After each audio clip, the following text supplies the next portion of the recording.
વડોદરા વિકાસની હરણફાળ તો ભરી રહ્યું છે, પરંતુ ક્યાંક આયોજનનો અભાવ જોવા મળી રહ્યો છે। સામે જોઈ શકો છો કે અલકાપુરીને ગોત્રીને જોડતો આ રોડ છે।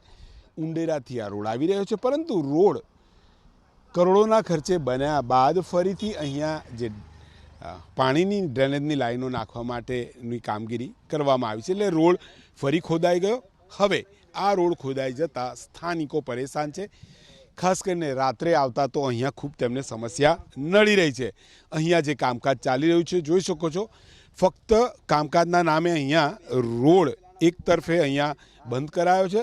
આ પ્રકારની બેરિકેડ મારવામાં આવી છે અને નીચે જોઈ શકો છો કે પાણીની લાઈન માટે અહીંયા નીચે પાઇપો જોવા મળી રહી છે, પરંતુ કામગીરી બંધ છે। સવાલ એ છે કે તમે વર્ષ દાડા પહેલાં આ રોડ બનાવો છો અને એ પછી અહીંયા આ સ્થિતિ સર્જાય છે।